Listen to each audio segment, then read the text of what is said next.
এক ভয়ঙ্কৰ দৃশ্য যি দৃশ্য দেখিলে আপোনাৰ বুকু কঁপি উঠিব চিৰ প্ৰবাহমান বৰলীয়া নৈৰ বুকুত এজাক কণকণ ছাত্ৰ-ছাত্ৰীৰ এক বিপদ সংকুল যাত্ৰা হাতজোৰ কৰি ছাত্ৰ-ছাত্ৰীৰ আহ্বান আমাক এখন দলং লাগে আমি ইয়াতে কলৰ ফেলেদি পাৰে আছো আমাক এখন দলং লাগে আমি নহলে কেনেকৈ যাম আমাৰ বহুত অসুবিধা হৈছে আমাৰ ইয়াতে দলং চলং আকু নাই উন্নয়নকামী চৰকাৰ বুলি দাবী কৰা হিমন্ত বিশ্ব শৰ্মাৰ কাৰ্যকালৰ এক ভয় লগা যাতায়াত ব্যৱস্থাৰ ভয়ংকৰ ছবি পূৰ্বৰ হাজো সমষ্টি তথা বৰ্তমানৰ ৰঙিয়া বিধানসভা সমষ্টিৰ অন্তৰ্গত গৰমসং ডিঙৰানৈ ঘাটৰ এক ভয়ংকৰ ছবিয়ে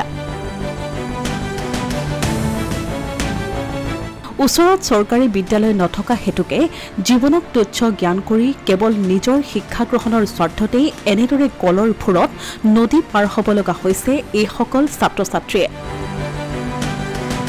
উল্লেখযোগ্য যে 1970 চনতে চৰকাৰীভাৱে স্বীকৃতি পাইছিল এই গৰমসং ডিঙাৰা পাৰঘাট হিচাপে তেতিয়াৰে পৰা লোকনিৰ্মাণ বিভাগৰ 3জনকৈ নাৱৰীয়াই প্ৰতিদিনেই অব্যাহত ৰাখিছিল সেৱা নাটকীয়ভাৱে ৰঙিয়া লোকনিৰ্মাণ বিভাগে 3জন কৰ্মচাৰীক ইয়াৰ পৰা লৈ যোৱাত এতিয়া হাহাকাৰ লাগিছে সমগ্ৰ নৈপৰীয়া ৰাইজৰ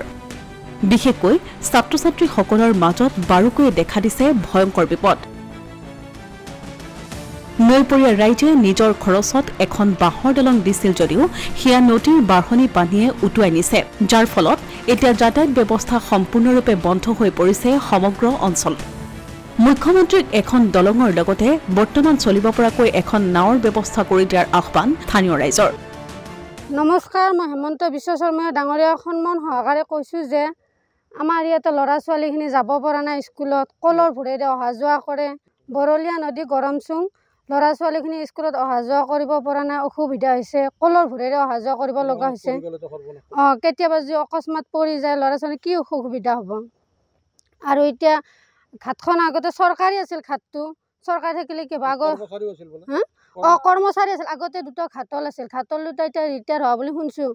তেওঁলোকে এতিয়া ৰিটায়াৰ হোৱাৰ পৰা আমাৰ অসুবিধা হৈছে নাই কোনো ধৰণৰ ঘাটল নাই ল'ৰা ছোৱালীবিলাক পাৰ কৰিব পৰা নাই এতিয়া শিশুসকল যদি ভৱিষ্যত দেশৰ নাগৰিক হেমন্ত ছাৰে কৈছে দেশৰ যদি নাগৰিক এই শিশুসকলক গঢ়ি তুলিব লাগিলে দেশখন চলাব লাগিলে গঢ়ি তুলিব লাগিলে তেওঁক এটা ব্যৱস্থা কৰি দিব লাগিব নালাগে কওকচোন ব্যৱস্থা এটা কৰি দিব লাগিব ল'ৰা ছোৱালীখিনিৰ পৰীক্ষা আহি আছে এই দেশৰ ভৱিষ্যত নাগৰিক গঢ়ি তুলিব লাগিলে তেওঁ কৈ থাকিলে নহ'ব নাগৰিকবিলাক সুবিধা দিব লাগিব তেতিয়াহে তেওঁলোকে ভৱিষ্যতে তেওঁৰ নিচিনা এটা হ'ব পাৰিব দেশ চলাব পাৰিব মই সেনেকৈ তেওঁৰ সাহায্য কৰিছোঁ দলং লাগে নালাগে এতিয়া সাধ্যন্তিটো পাৰ হ'ব লাগে কিবা এটা ব্যৱস্থা কৰি দিয়ক দলংখনটো এবছৰ 2 বছৰ লাগি যাব কিন্তু এতিয়া এখন কিবা এটা লাগে আমাক অসমীয়া প্ৰতিদিন ডিজিটেল সংবাদ হাজো।